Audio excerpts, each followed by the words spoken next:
বাদশাহ হারুন আর রশিদ বিবিকে সঙ্গে করে নিয়ে একটু আনন্দ করবে, একটু ঘোরাফেরা করবে, কোথাও যে নার্স, কোথাও যে কোনো রকমের ফুল ঘর আছে ওই জায়গায় একটু ঘুরবো, কোথায় যে মনোরম পরিবেশ আছে একটু ঘুরবো।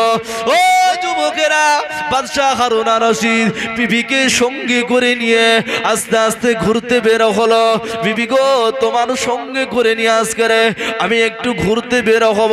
একটা পাগল মানুষ রাস্তায় বলছে, ছোট্ট ছোট্ট দুটো ধুলাবালির ঘর বানিয়ে বানিয়ে বলছে, এ দুনিয়ার মানুষেরা এই ছোট্ট ঘরটা যে কিনবে ওর দাম হলো 5,000 টাকা, বড় ঘরটা যে কিনবে এর দাম হলো 10,000 টাকা। এটা পাগল। দুটো বাচ্চারা দেখেননি ধুলো নিয়ে ঘর করে, ব্রিগেড দেয় 4 কোণা করে। ও পাগল মানুষ দুটো ঘর করেছে, একটা ঘর বলছে 10,000 আর একটা ঘর বলছে 5,000।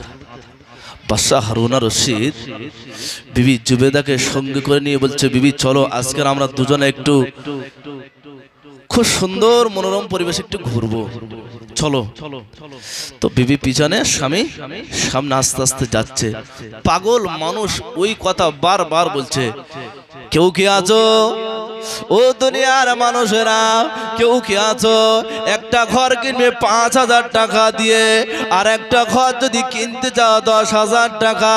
কেউ কি আছো এই ঘরটা কিনবে, ছোট্ট ঘরটা যদি কেউ কিনতে পারো ওর নামে একটা জান্নাত লিখে দেব। বড় ঘর যদি কেউ কিনতে চাও ওর নামে একটা জান্নাত লিখে দেব।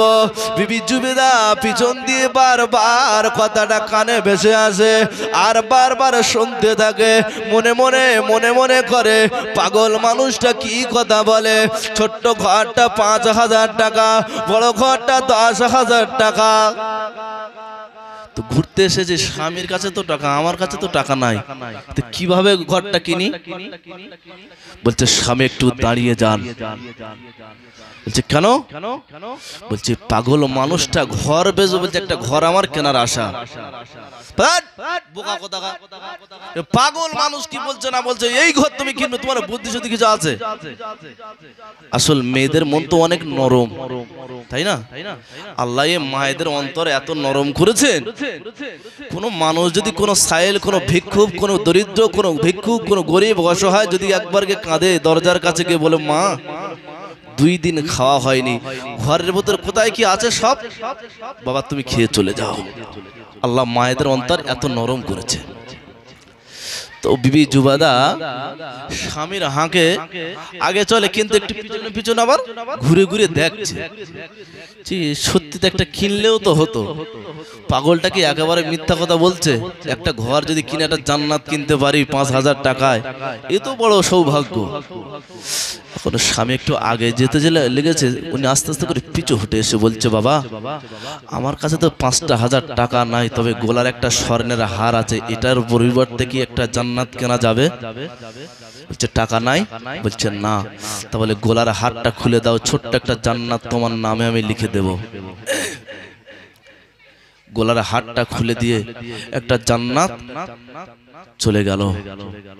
আস্তে আস্তে বিবি জুবেদার স্বামী পিছন দিকে লক্ষ্য করে দেখে, ও বিবি জুবেদা কেন এত দেরি করছো, আসো আসো আসো। আস্তে আস্তে বিবি জুবেদা স্বামীর কাছে পৌঁছে গেল। ও প্রাণের স্বামী চলেন চলেন, সারাটা দিন ঘোরা হলো, সারাটা দিন আনন্দ করা হলো, সারাটা দিন ফুর্তি করা হলো, চতুর্দিকে ঘোরাফেরা করার পরে সন্ধ্যাবেলায় বাড়ির দিকে রওনা হলো। সন্ধ্যাবেলায় বাড়ির দিকে রওনা হতে লাগলো। বাড়িতে গিয়ে স্বামী বিবির দিকে লক্ষ্য করে, বিবি কেমন সুন্দর ভাবে আজকে ঘোরাফেরা হলো। বিবি জানিয়ে দিলে, ও প্রাণের স্বামী আজকে যে এত সুন্দর ভাবে ঘোরা হলো, কখনো মনে হয় এমন ঘোরা হবে আর জানি না। হযরত বাদশাহ হারুন আর রশিদ লক্ষ্য করে দেখতে পেল, বিবির গলার দিকে লক্ষ্য পড়ল, নজরটা পড়ে গেল বিবি জুবেদার গলাতে ওই হার, স্বর্ণের হারটার দেখতে পেল না। জিজ্ঞাসা করছে, বিবি তোমার যে গলায় স্বর্ণের হার দিয়েছিলাম হারটা? আহা স্বামী ক্ষমা করেন, স্বামী আমাকে একটু মাফ করবেন। কেন, কি সমস্যা? ও বাদশা হারুন আর রশিদ, আমি আপনাকে কদম জোড়া অনুরোধ করি, আপনি আমার প্রতি গুসা হবেন না, আপনি আমার প্রতি রাগান্বিত হবেন না। স্বামিনী যখনই ওই পাগল মানুষটা আমার দিকে বারবার তাকায় আর বলে, কেউ কি আছো একটা জান্নাত ৫,০০০ টাকা দিয়ে নিয়ে নেবে, স্বামী আর আমি থাকতে পারলাম না, ও প্রাণের স্বামী আর আমি থাকতে পারলাম না, আমার মনটা যেন ব্যাকুল হয়ে যায়। জান্নাতের কথা যখন শুনি আমার দিলটা একেবারে বেকার হয়ে যায়, আমার মনটা ছুঁয়ে যায়। ৫,০০০ যদি টাকা আমার কাছে থাকতো আমি জান্নাতটা ক্রয় করে নিতাম। ও প্রাণের স্বামী, শেষমেশ আমি দেখলাম আমার কাছে কোনো টাকা নাই, আমার কাছে কোনো পয়সা নাই। ও প্রাণের স্বামী, আমি কি করলাম, আমার গলার স্বর্ণের হারটা খুলে আমি আমার জন্য জান্নাত খানা কিনে নিলাম। একবার মন ভরে বলেন না সুবহানাল্লাহ। এখন বাদশা হারুন আর রশিদ খুব রাগে রাগান্বিত হয়ে গেল। আপনি পাগল হয়ে গেছেন নাকি, একটা স্বর্ণের হার আপনি খুলে দিয়ে দিলেন, পাগল মানুষের কথায়।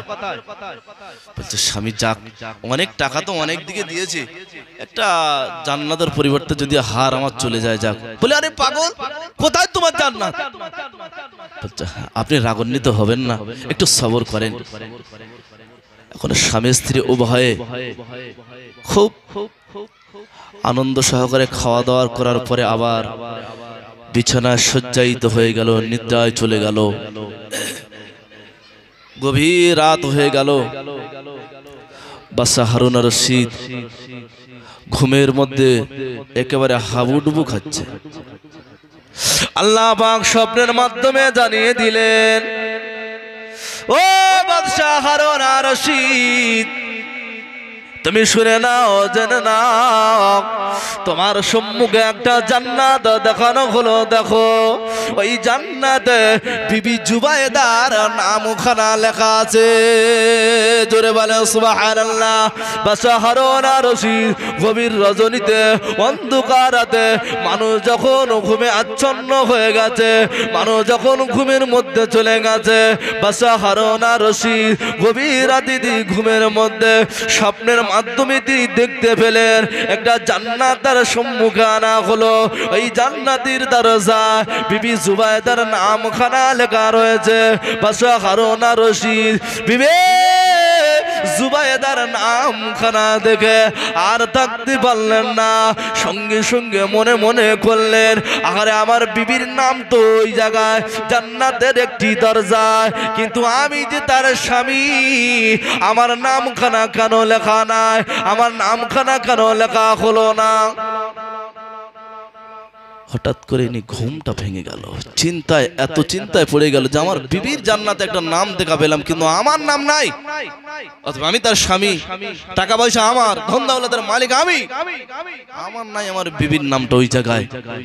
তো কি করলেন, আস্তে এত চিন্তায় পড়ে গেলেন, ঘুমটা ভেঙে গেল। ঘুমটা ভাঙার পরে উঠে বসে চিন্তা ভাবনা করছে, খুব চিন্তায় পড়েছে। কি স্বপ্নটা কি বেকার দেখলাম, না কোনো বানাওয়াটি মিথ্যা স্বপ্ন দেখলাম, কিছু বুঝতে পারছি না। বিবিকে ডাকছে, বিবি জুবাইদা, সবাই এত রাতে আপনি ঘুম বাড়ি উঠে বসেছেন? বলে আস্তে, তোমার সঙ্গে আমার একটু গোপন আলোচনা আছে। এত রাতে কি আলোচনা স্বামী? ও বিবি জুবাইদা, গতদিন তুমি যে তোমার গলার স্বর্ণের হাতটা দিয়ে এলে একটা পাগল মানুষের কাছে, বিবি চলো চলো চলো, ওই পাগলের কাছে গিয়ে আমি বড় জান্নাত যেটা লেখা আছে ওই জান্নাতটা আমি কিনে নেব। কেন স্বামী, কি হয়েছে?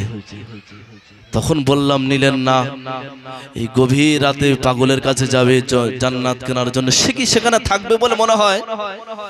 চলো বিবি। বলছে এই গভীর রজনীতে কি করে যাওয়া সম্ভব হয় বলেন?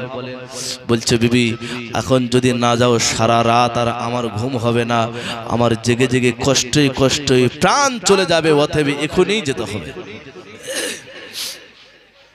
এখন বিবি জুবাইদা বলছে, স্বামী সম্ভব হয় বলেন তো? সেই পাগল কি এত রাতে আর সেখানে আছে? গভীর রজনীতে আর আছে সে তো তার বাড়ি চলে গেছে। বলছে চলো এখনই যাব, না হলে আমার ঘুম আসবে না চোখে। বাচ্চা হারুনা রশিদ বিবিকে সঙ্গে করে নিয়ে আস্তে আস্তে গভীর রজনীতে বিছানাটা ছেড়ে দিয়ে উঠতে শুরু করে। ও প্রাণের বিবি, চলো চলো, আজ আমাকে জান্নাত কেনা লাগবে, আজ আমার জান্নাত কেনা লাগবে বিবি, চলো চলো চলো চলো বিবি, একটুকুনি চলো। বাচ্চা হারুনা রশিদ বিবিকে সঙ্গে করে নিয়ে গভীর রজনীতে রাস্তা দিয়ে হাঁটতে শুরু করেছে। যেই জায়গাটায় পাগল মানুষ বসেছিল ওই জায়গাতে পৌঁছাবে। হাঁটতে হাঁটতে লক্ষ্য করে দেখা যায় ওই জায়গায় পৌঁছে যাওয়ার পরে পাগল মানুষটা আর ওই জায়গায় বসে না। বাস হারুনা রশিদ মাথা খারাপ, তুমি পাগল তো নাই। বলছে স্বামী কি কথা, একবার খুলে বলেন না, কি সমস্যা আপনার? একবার খুলে বলেন, এত রাতের আপনি কিছু বললেন না, হঠাৎ করে আমাকে ডেকে নিয়ে পাগলের কাছে হাজির, কি হয়েছে আপনার?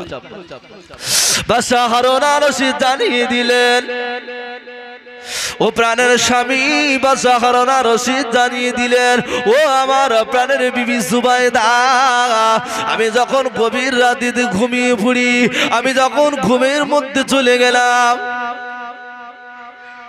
আমার প্রাণের বিবি, আমি ঘুমের মধ্যে স্বপ্নের মাধ্যমে দেখলাম, আমি ঘুমের মাধ্যমে দেখতে পেলাম তোমার নামায় একটা জান্নাত আল্লাহ পাক লিখে দিয়েছেন, তোমার নামা আমল একটা জান্নাত লিখে দিয়েছে। ওই জান্নাতের দরজা বিবি বিবি জুবাইদা নামটা লেখা আছে। আমি থাকতে পারলাম না, তোমার নামে যদি একটা জান্নাত হয়ে যায়, আমি বাদশা হারুনা রশিদ, আমার নামে কি জান্নাত হবে না?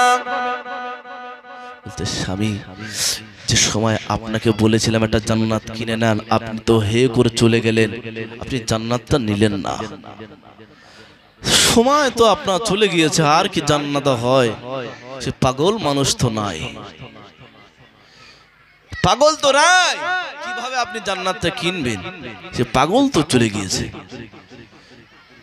সময় অপেক্ষা করে না কারোর জন্য, সময় আপনার জন্য দাঁড়িয়ে থাকে না। আপনাকে বারবার বলেছিলাম সব একটা জান্নাত কিনে নিন, আপনি আমাকে বললেন পাগলের কথায় বিশ্বাস করেন নাকি, এজন্য আপনি চলে গেলেন।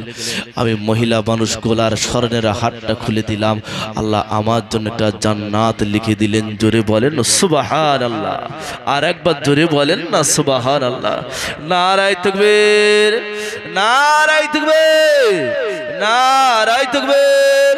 দরুদ শরীফ আল্লাহুম্মা সাল্লি আলা সাইয়্যিদিনা।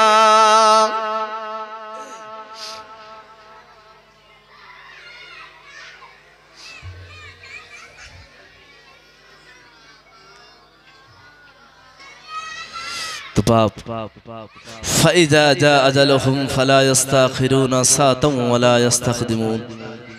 মরণ যখন আসবে না, ঠিক সময় দেবে না। চলো গাড়ি, চলো গাড়ি এসে গেছে, হাজির হও, আর একটু সময় নেবে না। এজন্য আমি আপনাদের কদম ধরে অনুরোধ করব, নামাজি হয়ে যান বাবা, নামাজি হয়ে যান। সময় কিন্তু আপনার দ্রুত গতিতে পার হচ্ছে, ঠিক কিনা? সকাল হলেই দেখবেন সন্ধ্যা, সন্ধ্যা হলেই দেখবেন সকাল, ঠিক কিনা? কত দ্রুত গতিতে পার হচ্ছে বুঝতে পারছেন? নবী বলেছেন স্বর্ণ সময়টা স্বর্ণের চাইতেও মূল্য বেশি। জোরে বলেন সুবহানাল্লাহ। অতএব এই সময়ের মূল্য দিচ্ছি আমরা, সময়ের মূল্য আমরা দিচ্ছি না। এজন্য আপনাদের খুব অনুরোধ করবো, আপনারা নামাজি হন, নামাজি হয়ে যান, সময়ের মূল্য দেন। আল্লাহ আপনাদের এই দুনিয়াতে না হলে পরকালের কামিয়াবি করবে। দুনিয়াতে দেখবেন মুমিনদের একটু কষ্ট হয়, আর দুনিয়া সিজনুল মুমিনিন ওয়া জান্নাতুল কাফিরিন। দুনিয়ায় মুমিনদের জন্য একটি কষ্টের জায়গা, বেদিনদের জন্য, বেনামাজিদের জন্য, তাদের জন্য আরাম আয়েশের জায়গা। কিন্তু আমরা যারা মুমিন বান্দা, ঈমান ওয়ালা, আল্লাহ পাক তাদেরকে ডেকে বললেন ইয়া আইয়ুহাল্লাযীনা আমানু আমানুত্তাকুল্লাহ। আল্লাহ পাক কোন ইহুদির ডেকে বলেনি, কোন খ্রিস্টানদের ডেকে বলেনি, কোন সাঁওতালকে ডেকে বলেনি, কোন বাউরি ধর্মের মানুষকে ডেকে বলেনি, কাউকে বলেনি, আল্লাহ পাক খাস করে ডাক দিলেন, ওহে আমার মুমিন বান্দারা, তোমরা ভয় করার মতোই ভয় করো, ভয় করার মতোই ভয় করো। দেখবেন অনেকের আমি দেখেছি, আমি একটা ছোট মসজিদে সাতগড়িয়া বলে একটা মসজিদে ইমামতি করি, বুঝলেন তো, কখনো কখনো কাউকে ডাকি, ভাই চল না রে, দেখি না চুলটা তো কালো ছিল, দাড়িটা কালো ছিল, আস্তে আস্তে একটা দুটো করে সাদা হয় না, হ্যাঁ তুই সাদা হয়ে গেছে, চল, এই তো কবরে তো ডাক এসে যাচ্ছে, চ। তো কখনো কখনো যাবে, হ্যাঁ যাবার পরে আবার কখনো কখনো ফাঁকিও দেয়, আছে না নাই এরকম মুসল্লি, হ্যাঁ আছে, খুব আছে বাবাজি।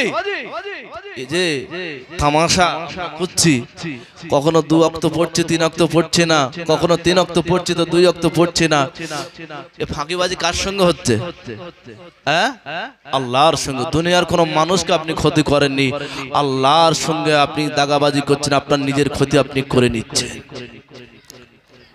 আল্লাহ পাক বললেন, ওই আমার মুমিন বান্দারা, তোদের দায়িত্ব, তোদের সব কিছুর দায়িত্ব আমি আল্লাহ নিয়ে নিলাম। আল্লাহ একটা শর্ত দিচ্ছে, ছোট্ট একটি শর্ত, ইন কুনতুম মুমিনিন, তোমরা যদি মুমিন হয়ে যাও আমি আল্লাহ তোমাদের হয়ে যাব। একবার জোরে বলেন সুবহানাল্লাহ।